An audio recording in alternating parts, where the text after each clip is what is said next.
So over to Dave. Okay, good evening, people. I'd like to introduce Brent MacGregor to give us a talk about skiing. Proper skiing, that is, not downhill skiing, proper skiing. But as soon as he starts talking, you'll realise that he comes from the wrong side of the Atlantic. And but he's been here a long time. He made the mistake of going to England first and then eventually moved north. And we were hearing just a few minutes ago that he might move even further north. He's been in Edinburgh for the last 25 years and is very keen on ski touring, as I would call it. It seems to be one of these things that there's about 3 or 4 different names for. And in the introduction to the talk, it says about it's more fun going down. Well, even with my limited skiing experience, I can vouch for the fact it's a lot more fun going down. But it is quite hard work going up. So anyway, we'll hear from Brent about the pluses and minuses of it, and I'm sure he's going to tell us it's not much trouble going up at all. So here's for a very interesting talk and a bit of an expansion of the North East Mountain Trust theme on ski mountaineering, even if it is all the way over to the Andes. Okay, so I'd like to introduce Brent MacGregor. Thank you. Okay, thanks very much. Thank you, Dave. Can everybody hear me now and see me all right? Okay, I hear some nods and some thumbs up there, so it's okay. Right, I'm just going to share my screen to see the inevitable PowerPoint. Can everybody see that now? You should be seeing myself with some pink gloves on and mountains near the Rogers Pass in Canada after a fresh snowfall. And I've given this talk before in the past when it was face-to-face. And people have said, oh, there were some lovely pictures. And I said, yeah, it's about pictures, but it's also about an experience. And it's mainly about being in the mountain environment when there's snow and when in the mountain environment is really at its best. And there's lots of places you go to on skis that you think, well, in the summertime, it might not be as interesting. Well, thank you all for having me. And I hope everybody's well prepared for the particular part of winter we're about to experience in the next few days. I noticed at Edinburgh, we have a yellow snow warning. It's going to be snowing tomorrow. Whether that will be a good thing, which it often is for me, or a bad thing, because tomorrow morning I'm actually hoping to fly to Norway and sort of resume normal life, where normal life has resumed in Norway. They don't have, you don't have to fill out any forms. You don't have to flash your phone. You just get off the plane and go duty free and spend all your money. Right, okay, here we are, and I'm just gonna move on. Oh, no, that's sort of locked up a bit. There we are, okay. I have a confession to make in a way. It's a bit like most people say, you know, my name is Joe Bloggs and I'm an alcoholic. Well, I'm a ski obsessive. I'm obsessed really with mountains and particularly with using them, visiting them with skis. It's an obsession and an expensive habit. Somebody once joked that the only people with £100 a day habits were heroin addicts and skiers, although there may be other activities which can compete. It's a personal view, obviously. I'm showing you places I've been and things that I've done, but I'd also like to talk about some other things. Not quite an Amazon trip. My travel really centers around mountains. If somebody asked me, would you like to go down the Amazon with Stephen Fry and Mick Jagger and Meryl Streep and God knows who else, Nicola Sturgeon and Alex Salmond or whoever, I would say, no, there are no mountains. I'm not going.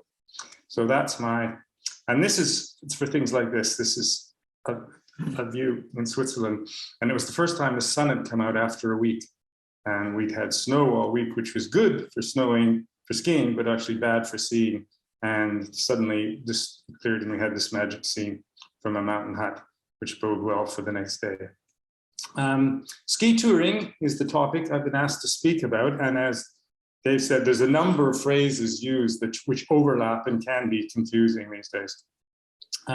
First of all, if there's anyone who has done it and is an expert on this, or has done even a little bit, please bear with me, because I may be stating the obvious, but I'm also trying to sort out the way things may have changed over the years. And so it's a thematic talk on a number of issues, and it's not just one trip, and it's an overview, hopefully. And I give you some background details about equipment and other issues like avalanche. If you can, feel up to it, ask questions in the chat, but obviously there'll be an opportunity at the end to speak some questions, or indeed by email subsequently. And it's about interesting places all over the world. Normally, if I do this in person, I ask people to identify where they are, but as I won't be able to hear you speak, there we are. Well, this is clearly below the Matterhorn in Switzerland, near the Piste in Zermatt. This is, you can tell in a way where it is, a bit of a clue in that there's a sea of cloud over there, which is the Amazon basin, and these are mountains actually in the Andes in Bolivia. This sunny place is, well, it's unknown, we'll come back to it later, and it's blessed with sastrugi, that strange kind of snow that's formed, and you can tell which way the prevailing wind is because it formed that. So there we have some sastrugi and a bright, snowy and sunlit place. This was the next day, not very far away, and this was more like normal business where we were. This is in my native Canada, and that's the north face of Mount Temple, which used to be on the back of one of the Canadian bills. I think it was the $1 bill, which has disappeared. And the route up the north face here is Canada's version of the north face of the Eiger. But this is in Lake Louise, where there's a ski resort and lots of interesting ski touring in Western Canada, and we'll come to that. And this is a place that I called imaginatively myself Iceberg Bay. This is in Greenland, where we're about to set off, pulling these wee creatures, these pulks behind us, as we set off into the hinterland to explore skiing in Greenland, in eastern Greenland. I said ski touring is a kind of spectrum of things. When I first started, it was called ski mountaineering. And you went on a ski mountaineering course, which is what I did because nobody else had any equipment. And you went into you already had to be an alpine level climber, glacier, walker, and you had to ski, although nowhere near as well as most people ski these days. And they were very often to go up mountains on skis and down them. And there was even something called a winter summit in some mountains, which is where you skied to, and you took your skis off and then you skied down. You didn't go to the true, so we're summers. And a lot of ski mountaineering, as well as a sense, there were in the Alps a lot of hut-to-hut tours. The classic one is the high-level route, or the Haute route, which starts in Argentière in France, or Chamonix, or in Argentière, and goes, depending on how many days you do, 5 or 6 days through Switzerland, and ends up in Zermatt, or indeed finishes, goes a little farther to Saas-Fee. And there's a number of classic hut-to-hut tours in the Alps, in the Berner Oberland, the Silvretta in Austria, the Vanoise in France near Val d'Isère. So there's a number of these hut-to-hut tours, 5, 6, 7 day tours. And then, of course, on cross-country skis, you can go ski touring. So in Norway, they have marked tracks in the winter with poles out, and you can go hut to hut. These huts have food in them. You help yourself to the food. You pay in the honor box with a credit card, and you can go for miles, miles and miles and miles. So it's hut to hut, but you're on cross-country skis, and you're often in woods and low level. You're not going over the tops of the mountains. And then when I was also younger, there was something called extreme skiing, which was basically skiing down what Scottish grade 1 gullies and even grade 2 gullies, skiing down very steep terrain. That has disappeared as a term. People talk today about backcountry skiing, and that can mean anything from going up to the top of the lifts and skiing off-piste, or walking for a distance and then skiing off-piste. And then there's also, again, overlapping is what they call free ride, which is skiing off-piste in a way that you couldn't ski before, because they have these big fat skis and they ski very high speed, great big sweeping wide turns, and jumping and doing all sorts of things. So there's a number of terms that are being used to describe skiing away from the piste, away from the lifts nowadays. So I hope I can clarify a little bit of that. This is ski mountaineering because we don't have our skis on. I have crampons on, as you can see, and we ice axes, and we're climbing out of a terrain which is Scottish grade 1. So it's a technical climb, although not terribly difficult, but too steep to ski. So we come in at the bottom of this quarry, skied up and down in the quarry, and then decided that the best way out was to climb out the top and go around and down another way. So that's ski mountaineering. This is ski mountaineering unequivocally. This is in the Alps. This is on day 1 or day 2, depending on how you do it, of the Haute Route. This was 1989 when we did it, and you had to abseil, or a lot of people nowadays would ski that, except that that slope is no longer there. The glaciers melted, and it's just a bunch of jumbled rock, and the whole route of the Haute Route, the high-level route, has had to change because, sadly, because of climate change.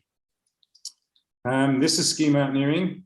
So you have to get down this ladder, which is a bit daunting. And at the bottom, sometimes it's like a sheet of ice. So you actually have to come down this ladder wearing crampons, which is, makes you concentrate a wee bit. And it is mountaineering terrain. And you can see, sadly, again, evidence of glacial shrinkage because the ladder has been extended by putting in this aluminium section. So the glacier would once have come to there, probably not that long ago. And I think that's actually stated here in that wee plaque, if I remember. And then this is a stock shot, not one I've taken. And this is one of the things you have to be about alpine ski mountaineering. You're in on glaciers, and of course the glaciers have crevasses and you can fall in them. This is us on the week we had where it snowed most of the week and we couldn't get up high. We were practicing crevasse rescue. So there's various things you do with elaborate systems of ropes and skis and even pulleys and there's me hanging there pretending to be the casualty being rescued by these lads, 2 of whom were engineers, and they loved the idea of setting up a system and working out how to get me out. This is alpine ski touring, right? So this is in the Alpine in Canada, the Alpine being above the tree line. It's ski touring. It's going from point to point, skiing up and skiing down. There was no mountaineering. We took our skis off once from one little section, but basically it is ski touring in the Alpine. So you're on skis, going up, going down, and the terrain is appropriately mellow. This is hut-to-hut touring. This is a hut, believe it or not. That building probably cost you £2,000 a week to rent, if you could rent it, self-catering in Scotland, is a Norwegian NEMT hut. And we were there early in the season compared to most of the Norwegians, and we had the place all to ourselves. Slept 55, and then we had it all to ourselves because we were the only people in it. This relatively remote place, it's 2 days from the end of the road. This is a very remote place. This is my wife and I took the photograph on the Haute Route, and this was a day where this is the Frontier Ridge. That's the Italian border along the Frontier Ridge, and then to the other side, the right of the picture is Switzerland, and this is the Otema Glacier, and it's a fantastic day because we were the only people there. Our 2 friends had gone a separate way because they wanted to bag a peak that we'd already done. And I said, I want to go there because it's very remote in the heart of Europe, very remote. We didn't see another soul. And it was just spectacular. And it's a way the guides don't go.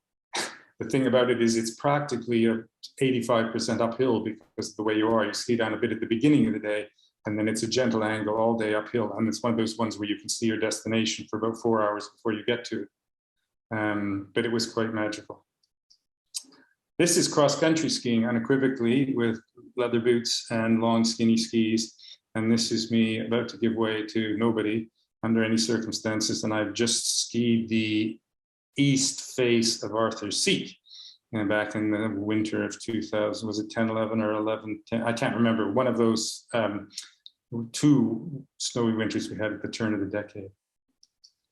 And this is proper cross-country skiing, proper cross-country skis. This is around Loch Morlich in the forest up near Utzi's hut, if anybody knows where that is. in the woods above Loch Morlock, just behind the hayfield, starting at the hayfield car park. This is one of those days where the snow was better and the Cairngorms lower down, whereas up high it had blown in and it was very icy and windy. Here down in the trees there was a lovely fresh snow, and I've done even this sort of thing in the dark around Loch Morlock, and it's absolutely magical. This is in Finland. This is somewhere I've never been. These are friends of mine, and they're on a Finnish cross-country ski resort. You can see the tracks are prepared, and there's little ruts for your skis, but they're actually doing skating, which is cross-country skating. So I've been watching the Winter Olympics. I don't know if it's been on yet. There's the classic shuffling forward, which you'd recognize as the way you would go on skis, although they do it very fast and with great grace. But then there's this skating discipline, which these two people were doing. So it's a wide range of activities. This is powder skiing and on a light base in the Pentlands. And this was, again, one of the miracle winters, 10-11, where we did the Pentland Haute Route, which is skiing from 9 Mile Burn, 9 miles from the centre of Edinburgh, along the Pentland Ridge back to Hill End. We took a variation, we created a variation on the route. We saw this snow, we thought that's fantastic. We're not going to stay on the ridge where it was a bit windblown. We were looking at, this was the lee side where the snow had all blown too, so we skied down that. And that's the slope there, if you can see, just to the left of the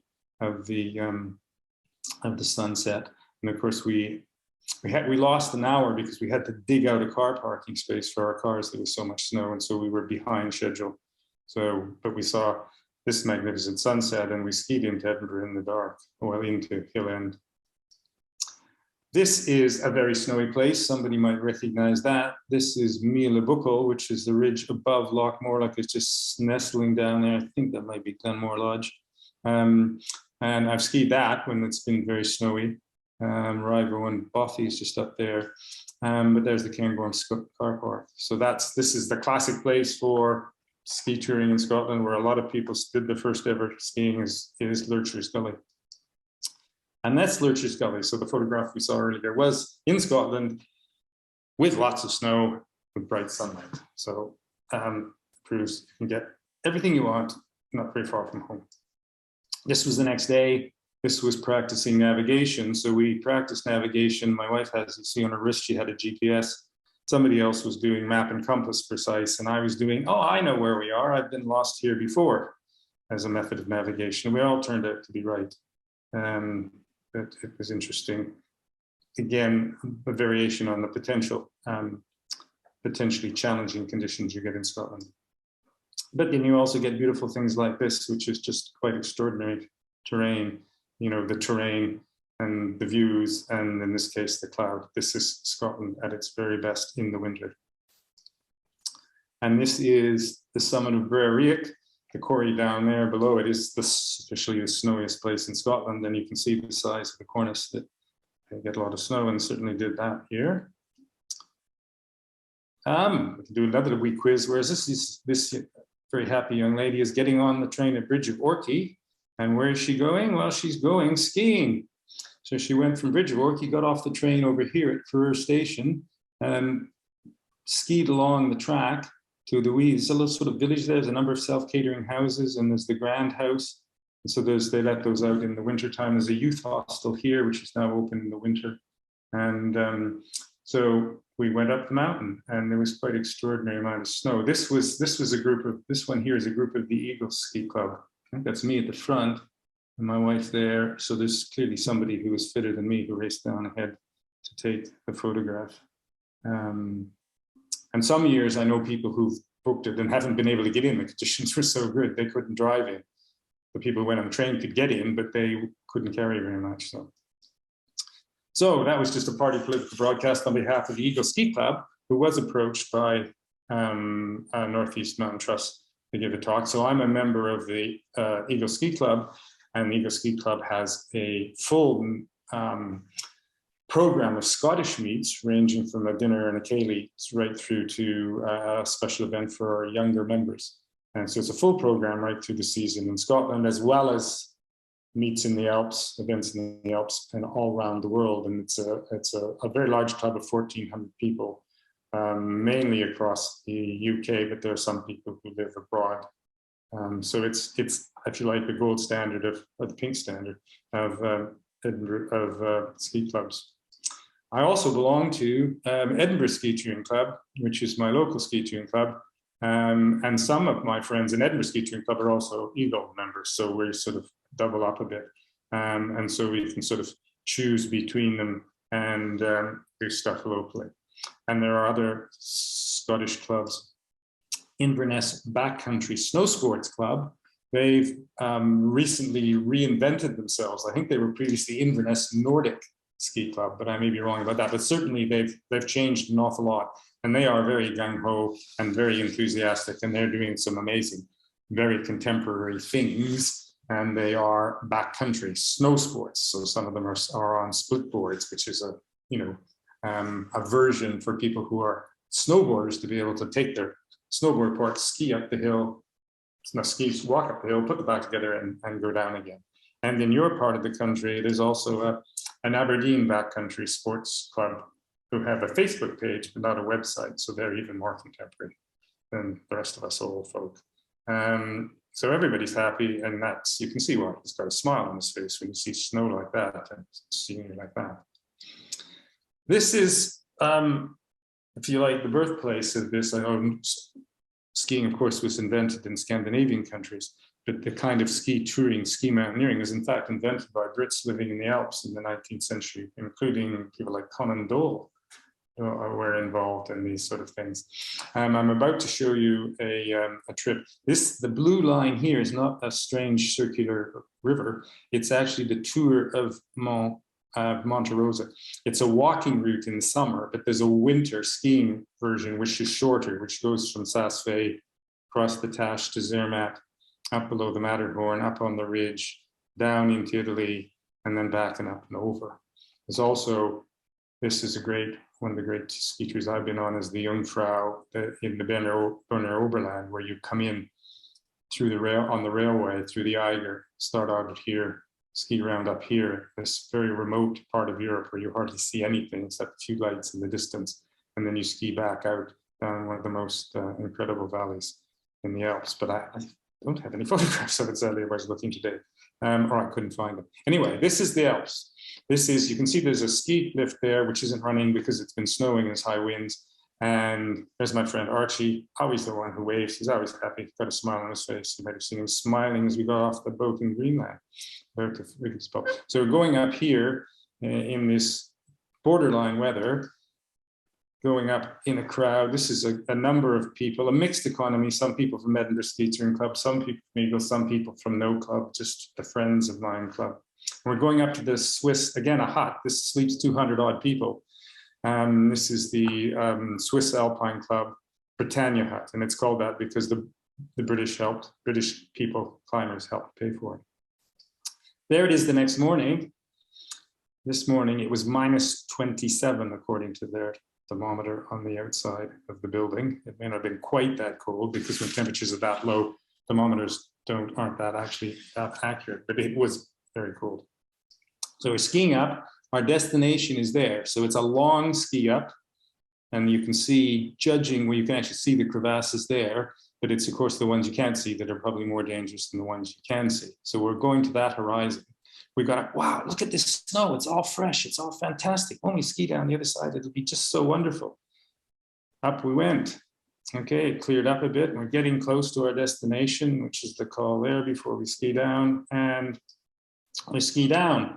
Nearly 2,000 meter descent. So it's one of the great ski descents in the Alps. The snow, sadly, wasn't very good because it had all been blown. The wind had been from the west, had blown the snow off to where we had come up. And there was breakable crust, which is the worst kind of snow. The sun gets on the snow, it melts the surface, which then refreezes, but it's a crust. So when you ski on it, you go through. So it's very challenging. And that's what we had, sadly. But you're in these amazing, again, I keep saying this, sound like a broken record, you know, in these fantastic places with the snow picking out the features of the rock and the light changing all the time. And then eventually you ski down to an Alp with the buildings, and then inevitably you finish on some kind of road or track through the woods, because there's a track up there. And of course, these would be Meadows Alps in the summer. We skied down to Zermatt, well, actually to Tash, and then we took a taxi, actually, the train to Zermatt. This is the Bahnhof Hotel. Those of you with German know it's a station hotel, and it's a famous ski touring place because it's where everybody who's done the whole route finishes in Zermatt. They come and stay for one night in the Bahnhof Hotel. We were going a different way, but again, we stayed in this place, the Bahnhof Hotel. Next morning, we got up, bought our lift passes, and went and skied off piste, just below the Matterhorn, seen here from a different angle. That's the traditional easy route on the Matterhorn, the Hernley Ridge. The east face here has been descended by a man wearing skis, and that was his own description. He said, well, I didn't ski at least, I came down with skis on. And that would have been described as extreme skiing. We then went to the top of the lifts, which are quite high, it's above Zermatt, and then started making our way over towards Italy. The Castor and Pollux, the twins.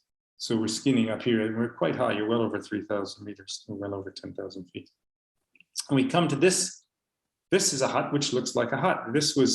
We were a little bit delayed because we'd had this off-piste in the morning, and it was about 3:30 in the afternoon. We stopped here for a very late lunch, and the guides, we were in a guided party.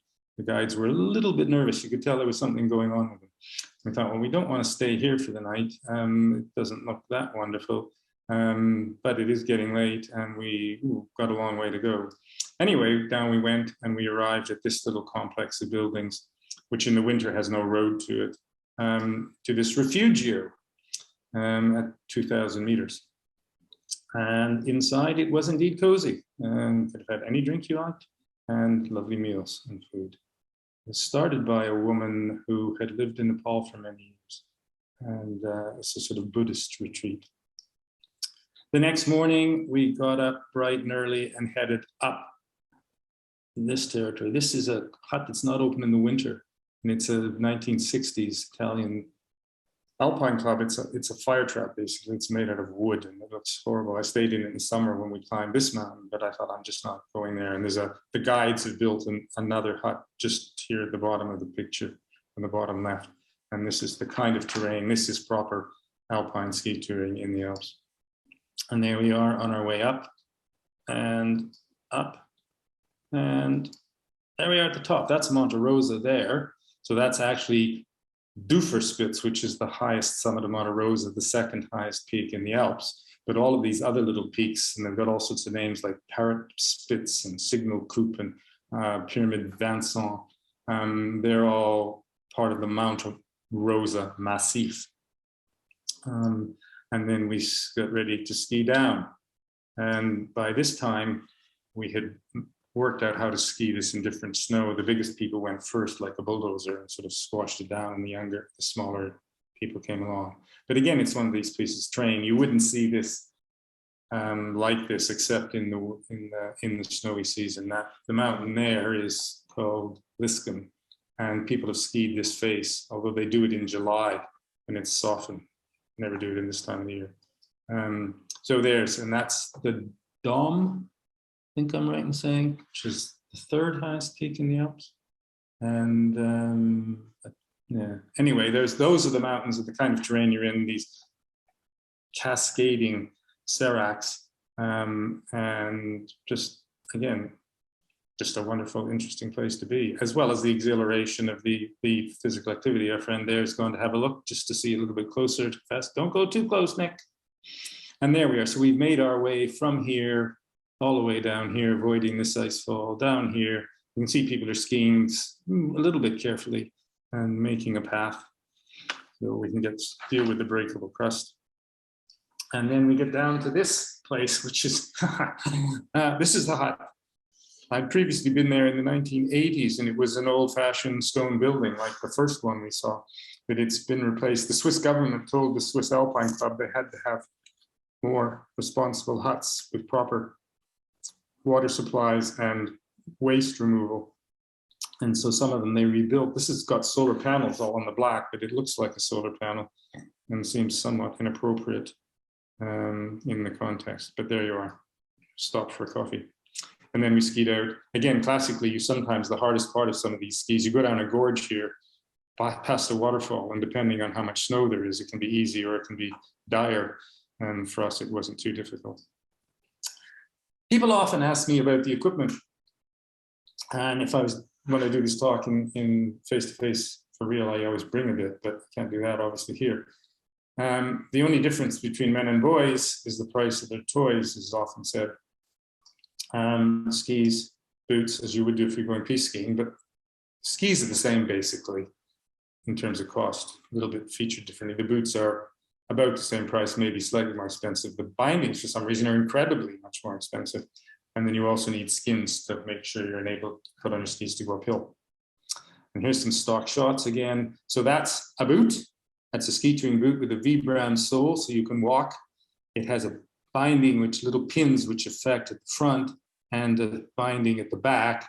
When you turn it around, it alters from downhill to uphill, and it's got little lifters on it. So if you want to go up steep hills, you have a little bit of like skiing in high heels.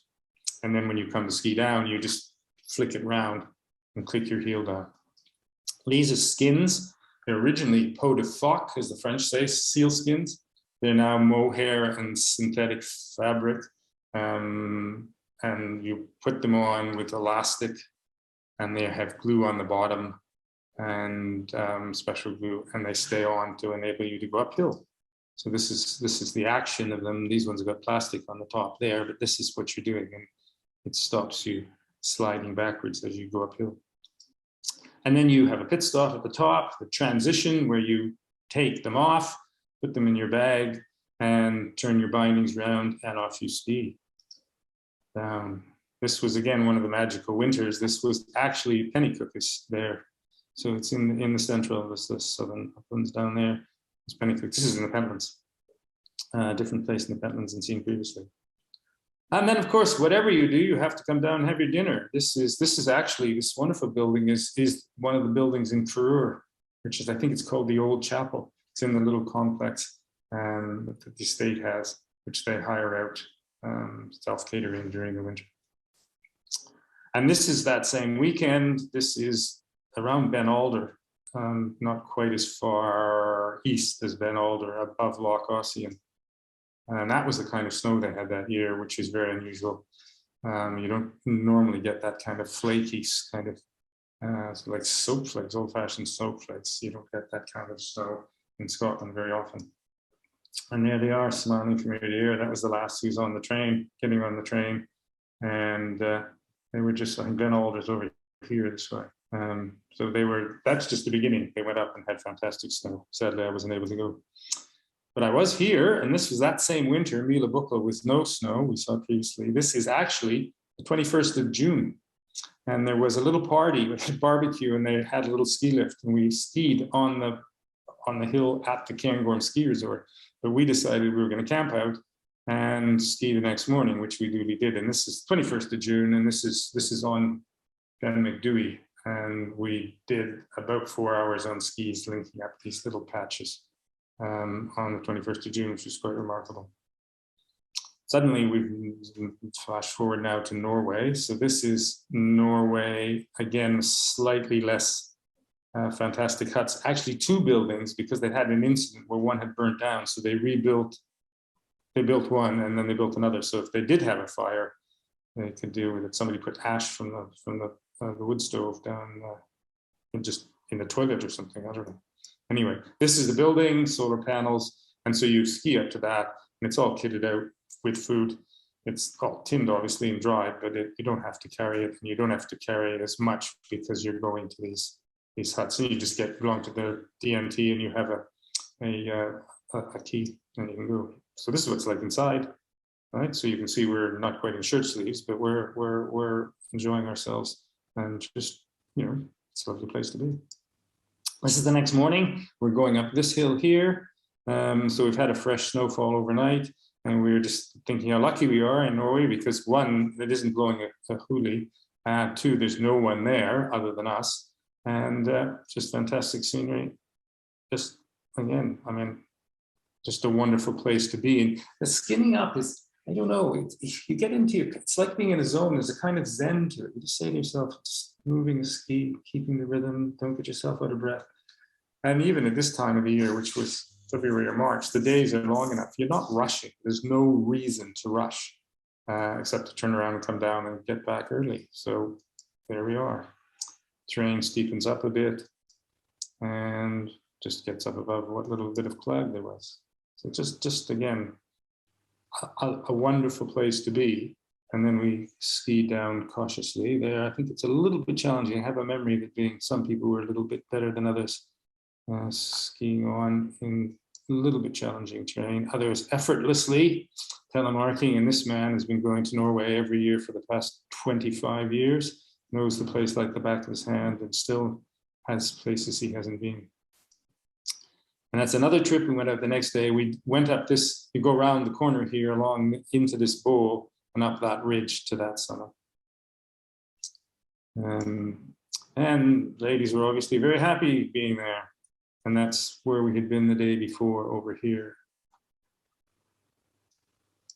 This is in Norway. This is completely different. I'm jumping around geographically. This is in Lyngen, which is far north, the Lyngen Peninsula. So you travel to Tromsø and then hire a car or take public transport indeed. And the Lyngen Peninsula sticks out north and has some fantastic skiing on quite big mountains for Norway. And they're ice straight up from the sea. Some people use boats to access them, although somebody else who'd done that said, well, you put your boat ashore and there's a road. So you could, they started using boats in Norway, in remote northern Norway, because there was no accommodation. So people hire yachts out of Tromsø, and there's even boats which sail specifically to Norway for the winter. They're not there in the summer to be slightly bigger than a normal yacht, because that one is slightly more comfortable and sleeping with your skis as you do in summer. And there's a hero shot of somebody taking skiing back to their boat. A stock shot. This has nothing to do with me. Just again, in my kaleidoscopic approach, this is what can happen in the mountains. This is avalanche. Now that person there, she's got an avalanche airbag. So if she pulled that little white thing, she'd have a balloon that comes out to protect her. But with that much snow, it probably wouldn't protect her very much. So she would be, say, 5'4", 5'5", 5'6", you know. And you can see how the crown wall of the avalanche is, and this has come away, this base, and it turns, it's like concrete when it actually comes down. So if that hits you, you may not be buried, you'll just be killed by the bus being hit by this. So it's at its worst, it's quite frightening and needs to be dealt with all of the time. In Canada, they have avalanche forecasts, and they give you the alpine, the tree line, and below the tree line, and that's 2 on a scale of 5. When it's on 5, you drink coffee and maybe go cross-country skiing. If it's on 4, you probably don't do much either. 5, you might even think you're not going out of the buildings. 3 is in the middle, and it's a huge scale in the middle, where people do get avalanched. Moderate, 2, you think, well, that's okay, and 1. So there are, and they give you things, big hazards are cornices and solar warming. Basal weakness, again, it gets quite technical, sloughing steeper terrain. But it is not big business, but there's a lot of activity that goes on. The Scottish Avalanche Information Services, based in Glenmore Lodge, run by, well, it's led by a guide, a former guide, Mark, well, it's not former guide, he doesn't guide anymore, he runs this service in the wintertime, Mark Diggins. And they have observers in Craigmaggie, in Glencoe, around Fort William, around Cairngorm, Abbeymoor, in Braemar, and in the west. And every day they give an avalanche forecast as well as a blog with photographs and information. So it's really worth seeing that, and it's useful for walkers as much as it is for skiers. There's more walkers and climbers been killed by avalanches in Scotland than skiers. And this is the worst happening, and this man is searching. He has a transceiver, okay? And his friend is hopefully on the phone with emergency services, and he's got a transceiver, and he's searching. So what you have is you wear this attached to your body, which is transmits. So you're all the time sending a signal, beep, beep, beep.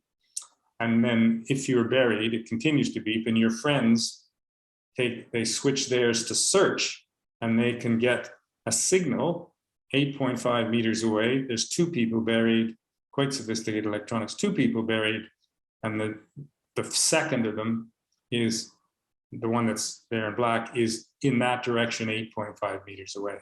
So it tells you it's very, very good. We were just practicing this at the weekend in sand dunes around Aberlady, and it's amazing how quick you can find somebody. And then you have a probe, which is an aluminium or carbon fiber pole, which can extend out to, I think, 3 meters. And then you can probe looking for somebody who's buried, and then you dig them out with a shovel, and that's the hard part. Avalanches. This is snow coming off a building. So it tells you what snow can do and form almost like a mini glacier. So I'm jumping around a bit here. That's in Canada, where the Canadian Army have artillery in the Rogers Pass, because it's where the Trans-Canada Highway and the mainline railway, Canadian Pacific Railway, come through. And so they actually have artillery. They fire shells up to bring the avalanches down before they come down and hit the trains and the cars. This is over here in this part of British Columbia. We can talk about Canada for a while. So Canada, to remind you, is a huge place. There is skiing in Quebec, and there's skiing in Gaspé, a place I like to go to do some ski touring. The rest of it is pretty flat, and then you get across, of course, to Alberta and British Columbia, and you've got the Rockies here. But actually west of the Rockies in British Columbia, there's more and higher mountains. The highest mountain in British Columbia is actually in the Coast Mountains. And there's an amazing amount of mountains here, and even on Vancouver Island, and they get very good snow. So there's Calgary's here that people often fly to, Banff National Park, Lake Louise. They both have ski resorts. This is where the railway and the road come through. Golden now has a ski resort, a big ski resort called Kicking Horse, and the Rogers Pass is there, where there's an awful lot of ski touring. That first photograph I showed you with me, the pink clouds, was there. And Revelstoke is now a big ski resort. So this has all been developed, say, in the last 25 years, from originally Lake Louise and Banff, which go back in the 1930s were developed. So this is above the Rogers Pass. Somebody's skiing down. In fact, I think that was the last Kathy who was seen getting on the train at Bridge of Orkney. So she's skiing down in fresh snow above Rogers Pass. This is the day that some of us didn't go up with other people. You can see how much snow there is, basically, it falls in the stratification. And this ski up was magical, because you can see the light changing, you can see the sun. It's quite steep in places, but it was just so interesting. The ski down wasn't that great, but it was just so wonderful to be finding your way through this terrain and just being outdoors. Again, another photograph, and this is some of the backcountry in here, the Wapta ice field, and there's a Canadian equivalent of the Haute route called the Wapta Traverse, which traverses the Wapta ice field, but it finishes down at the road here, and it starts up here at Peyto Lake and Misteo Lake, and it comes down here. And there's Canadian versions of huts, which are not as salubrious as either the Norwegian or the Swiss huts. But this was somebody else. This is me and a friend from England Shire. We're about to get in a helicopter. Oh, God, helicopter. Oh, my goodness gracious. And we're flying in to spend a week at this place. So this is high on this is the British Columbia side, but high on the ridge. So when we get up to the ridge on the left-hand side, that is Alberta and the Continental Divide. This is quite incredible terrain. I said, oh, it's a lovely hut. And they said, it's not a hut, it's a lodge. So in Canada, they're called ski lodges, and there's about 24 or 5 of these scattered around the interior of British Columbia. Not many you can actually ski into because they're so remote, you have to fly in by helicopter. But then once you're there, it's human-powered skiing the whole week. And you can see how much snow they get and how much snow they've had, and you can see some of the places that we're able to go to during the course of the week. This is the inside of the lodge. The guide there was from Northern Ireland originally. She went to Glasgow University and has ended up working in Canada, is married a Canadian, has 2 enthusiastic skiing children. She's great. I'd done an avalanche course few years before with her, and then she was the guide on this particular trip. And there we are, setting off in the morning, again in this, with the trees, just as we go up by the tree line. And you've got all sorts of, this is a bit of a moraine, and the Canadians stay away from them because they're avalanche prone. Because it's sort of sandy, loose soil, loose terrain underneath, and the snow falls on it. And it looks really great, but it just tends to avalanche. So there's all sorts of interesting terrain around here and views when the weather is down. And yes, I'm happy to be there, and I'm a little bit tired. I had to have my sunglasses on. Those of you who know anything about geology, that's an ophiolite there. Some extraordinary bits of the bottom of a seabed up high on the top of mountains. And this is us working our way up through the Alpine and up to the summit ridge and up, getting views like this. Again, for geologists, all sedimentary, but you can see the rock structures picked out. And this is up on the continental divide with this huge cornice that it's formed. Obviously, the wind is from the southwest, forming that huge cornice. And then in bad weather, you ski lower down the mountain on these, what they call pillow lines.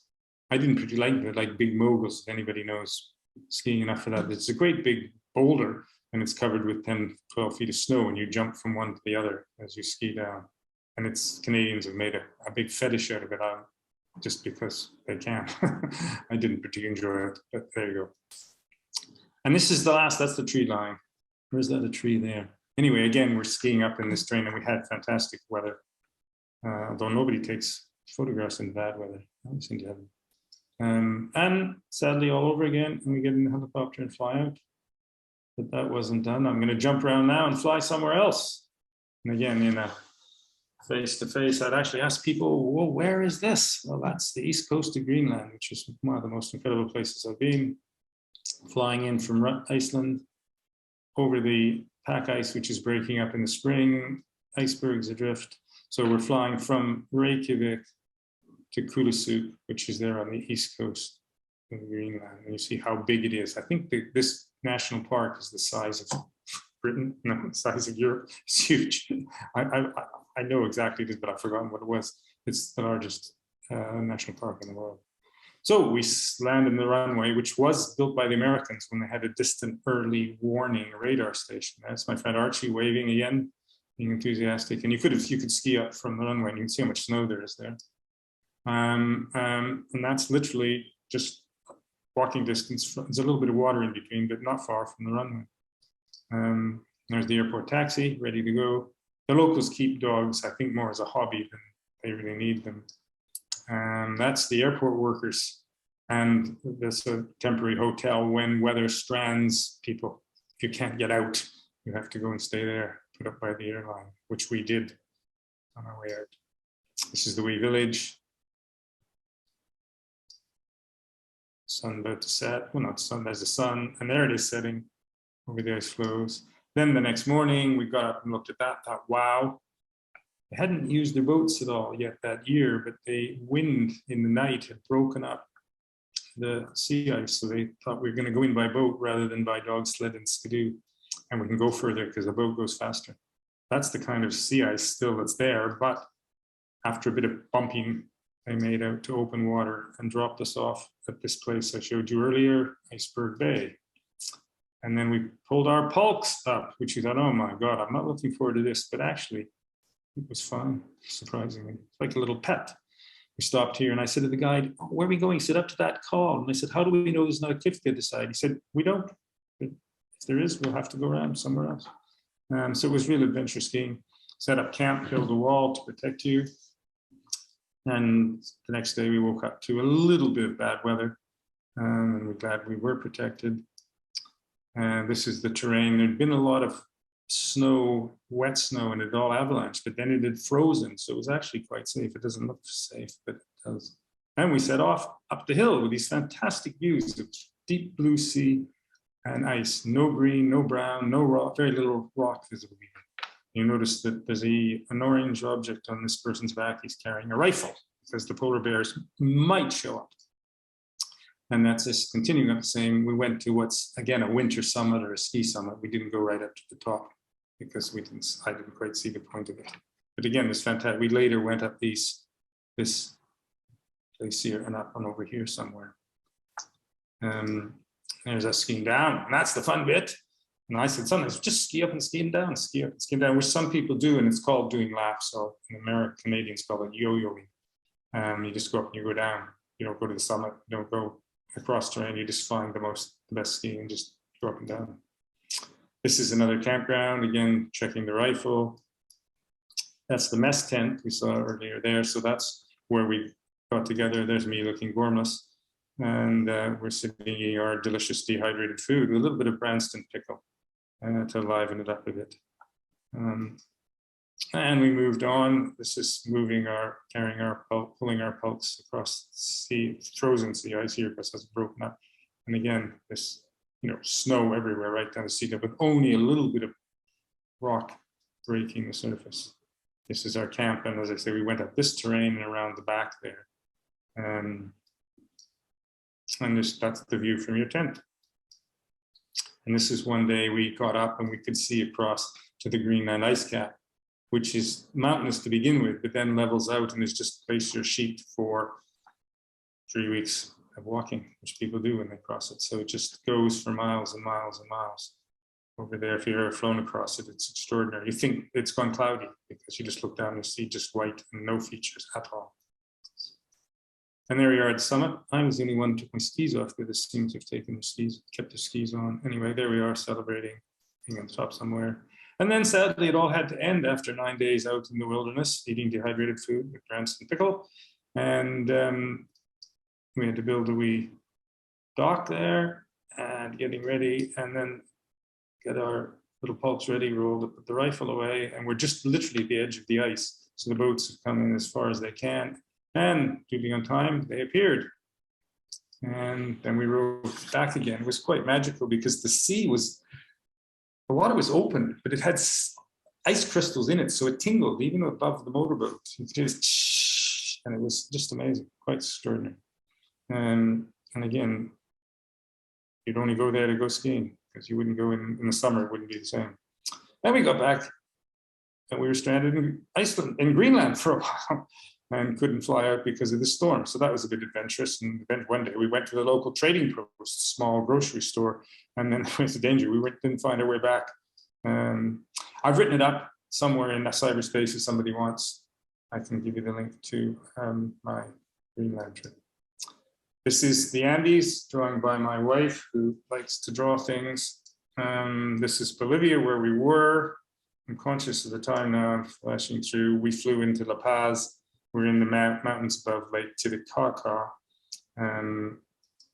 which is there, that's Titicaca. And we're in these mountains in the Cordillera Real, the Royal Mountains, above La Paz. Not quite as white or as serene. So you drive up on these old mining roads, miners, they're built to get to some of these gold mines. You can see that that glacier has retreated significantly in the recent years. Set up camp. And then the next day off you go and get onto the snow. And that was the photograph I showed you at the beginning, summit view. People looking out. Here we are. And you can see it's brown in the plateau of the Altiplano, the high level plateau of Bolivia. Yeah, so it's not quite the same as being in Greenland, it's greenness, but it's still spectacular scenery and high altitude, 5,500 meters. This is the next day. We took a rest day, but we decided we'd carry our skis up because we got bored being resting. So we carried our skis up to the start of the next day's trip so we would go faster. So this is again the kind of terrain. That's the summit we've been on the day before, top there, and then he's pointing to that. And then here we are making our way up, making the way down for me to photograph, and taking our cramp. We had to take the crampons on to walk down the last bit of the glacier because it was very icy. And we saw vicuna, which are the wild relatives of the llamas. This is a mountain above La Paz. You can see from the Paz, which when I got sick and was tent bound, and the others went up. Saw this photo, took a photograph of a condor, increasingly rare. And this is the mountain they were on. And then they got to practice crevasse rescue for real because somebody went in a wee hole. They'd taken their skis off, put crampons on for the last little bit, and weren't roped up, although they'd skied up. roped up. They thought near the summit it was safer, and it wasn't. So they got in the crevasse. Suddenly from Bolivia, I'm going to take you quickly to Norway, which is an incredibly long, narrow country. Skied up here recently off a boat. We're going tomorrow to down here. Last year, just before lockdown, we were in this area around here.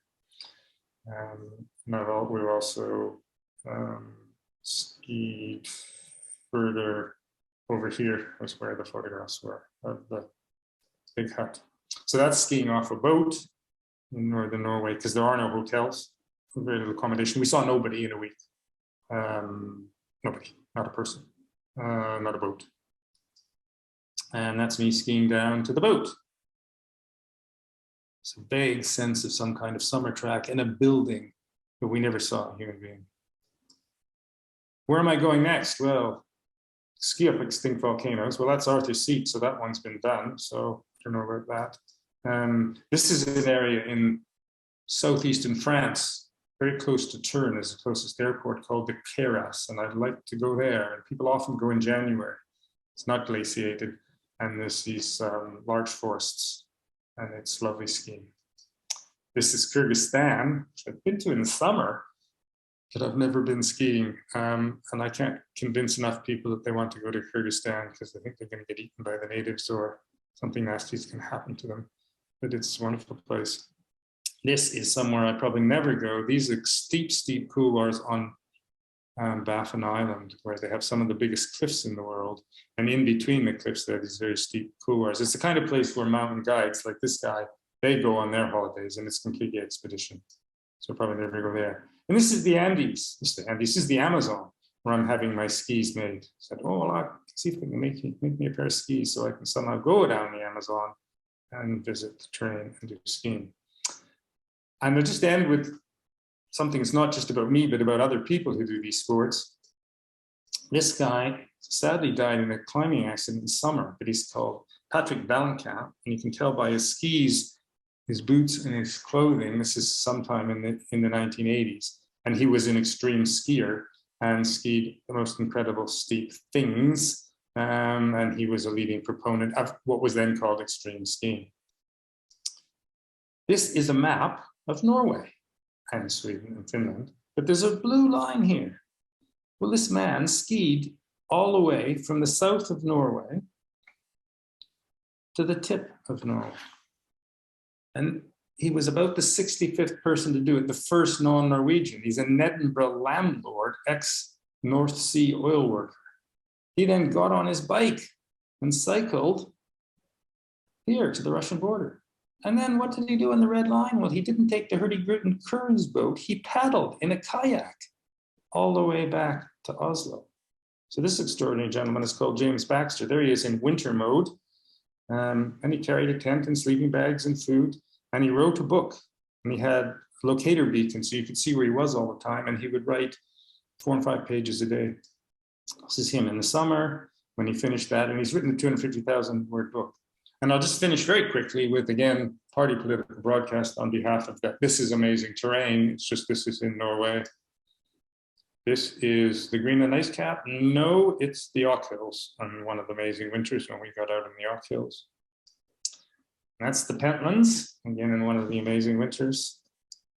And that's one of the reasons you do it. Food and friends in the Alps. That's in Switzerland. No, by then we're in Italy. And that's it. Thank you very much. Any questions, either in chat? I can talk about guidebooks, resources. The Eagle Ski Club has lots of videos about Scottish skiing from a man called Alan Sloan. But as I say, I'll end with that photograph of companionship and good food. Thank you.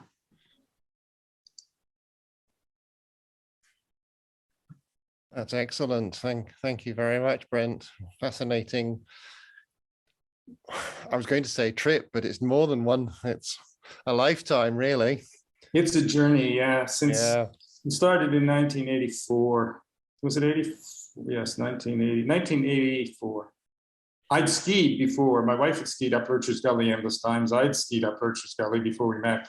I'd done some cross-country skiing in Canada, but was when we met, we said, let's do this. We want to do this, and got serious about it.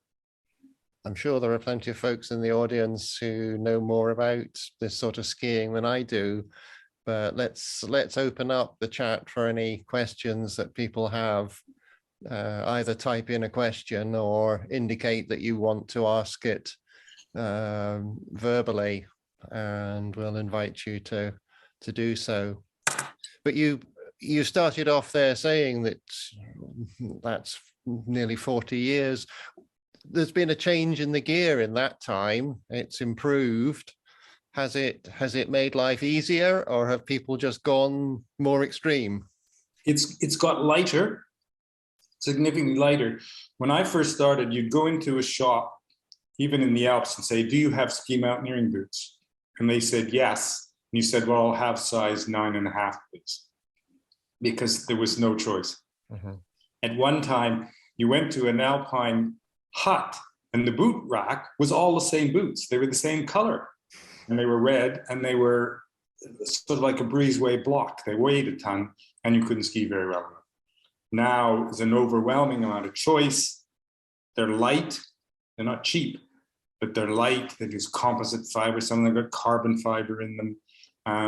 And you can pick your angle of attack and movement, and it's almost over the top. So the equipment has changed. The skis have gone wider and lighter, so you float on top of the powder rather than having to turn in it. And so the boots are lighter and they ski better and they go better uphill and more flexible, and the bindings are lighter as well. So everything has got better. Yeah, presumably and safer as well. Presumably by being lighter, that does make life a little easier. You're not having to work quite so hard, even if you are still working hard to go uphill. Can you see the chat? Dave's got a question in there. There's a competent, yeah. It's funny because when when I first started, ski mountaineers were often 4 or 5 people in a larger mountaineering club. And about 3 or 4 of the 5 could ski really well, and 2 of them couldn't ski very well at all. And you managed to survive, because if you do the Haute Route or some of these classic trips, you go up, you do about 3 turns, and then you shush to get to the flat bit, put your skins on and ski up again. So the skiing bit of it isn't that. What's happened over the years is affluence and everything else. Nowadays, everybody skis really well. So the problem is, it's not a question of how well do you have to be able to ski? The answer is better than one other person in the group. You know, how fit do you have to be? Better than one other person in the group. And you don't want to be the tail end Charlie who is not fit or can't ski. But, you know, again, that's one of the reasons you belong to clubs, because people are understanding, and that people do chum each other and help each other. And every club I've been in has a culture of sharing and helping people. I think the steepest learning curve is learning how to ski. But that said, you know, being comfortable in the Scottish mountains in the winter when it's howling gale and you can't see, and you're actually holding on to each other to stand up, because one person alone would get blown over, and having the confidence to navigate analog with a map and compass, or nowadays even with a GPS, you know, so it's a mixture of the mountaineering skills and the skiing skills. And most people who show up new in the clubs these days are good skiers already, but they might not own a compass. And that's where people tend to come from. And Eagles did a meet with the St Andrews University Mountaineering Club a few years ago, and they were all spectacularly good skiers. I mean, I was astounded. You know, my kids ski well, and my kids both did ski seasons, but these kids were like, wow. And they were, just because of the family background, they'd probably been skiing since they were kids, and you know, might have gone to kind of schools we did race training. So they ski really well.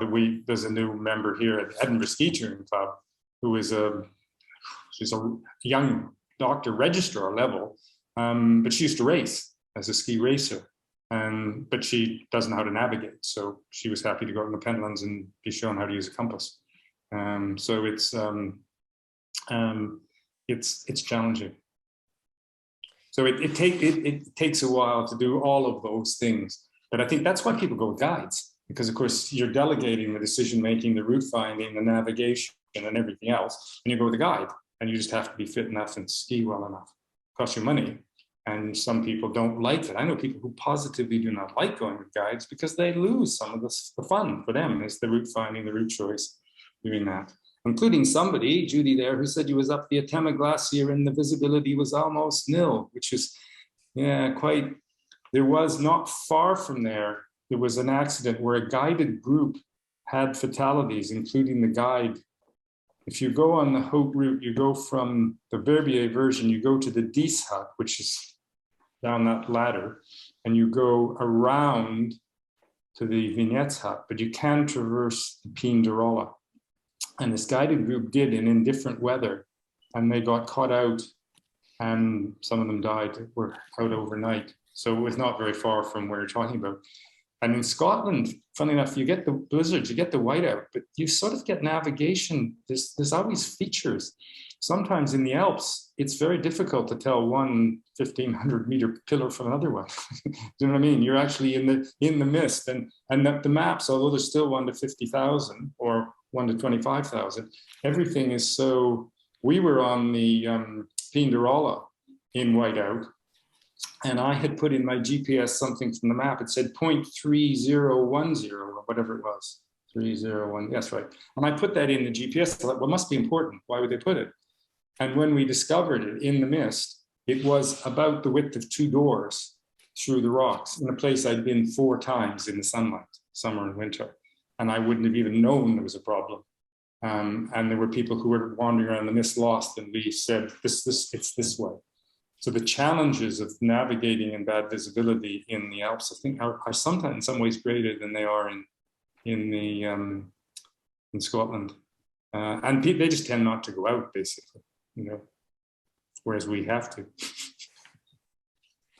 But good luck to Judy if she did that the Atema Glacier, because it's kind of featureless. And there was a case, this is interesting, the source of national pride. There was parties in the Berner Oberland, and they had to, the only safe way out in bad weather was to skin up and navigate to the top of the Eiger Railway to the Munkjak. And a British guide led the party, and all the other international guides followed. And they heard back about a year later that at one of the French mountain guides' self-development week, somebody said, well, if you're ever lost in the mountains and you can't find your way out, just follow a British guide, because they have such bad weather, they can navigate. All that chat about navigation does beg the question how you did it before GPS, because obviously you can get direction from a compass, but how do you ever get distance or speed when your speed must be somewhat variable? I remember once skinning up to the summit of Cairngorm, and our plan was to ski along the top of the Northern Corries and down Lurcher's Gully. And we saw, oh, there's some tracks here. Well, that's probably the way to go. So we followed the tracks. We're skiing downhill and skiing downhill. And we said, we can't see that should be on our right, down into the quarries. And we said, where are we? We've got a compass out, and we were going downhill and going north. We thought, how can we be going north and downhill? Because we're on the south side of the Cairngorm summit. We'd come down into Corrie Rayburn, turned, and we're continuing to go downhill, but we were still, so it complete. And my friend, he figured it out. I wouldn't have figured it out. I would have gone back up. I would have retreated. But he figured, he says, we must be here. We're skiing downhill. And we went up. We found these 2 guys in the mist whose tracks we'd been following. Because we thought they were from the good weather. They were only 10 minutes ahead of us, and they were lost. And we found where we were. So yes, you can't count paces when you're skiing. You don't know how fast. You turn because the slope is steep. You link up in Scotland. You can't just ski anywhere. You've got to link up the bits of snow, and you go faster than you think. So it presents all sorts of challenges. Yeah.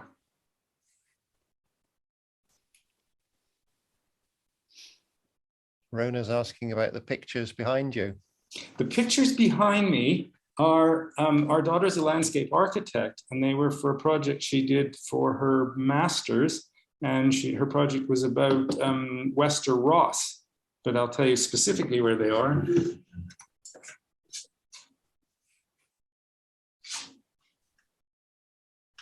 No, I can't remember. No, I can't remember. They're in Wester Ross, basically, genetic. I mean, they're drawn. They're a combination of photography and drawing overlaid using Photoshop. And they are very good. That's why we have them. Yeah, they look good. Mm. Has anyone else out there questions for Brent?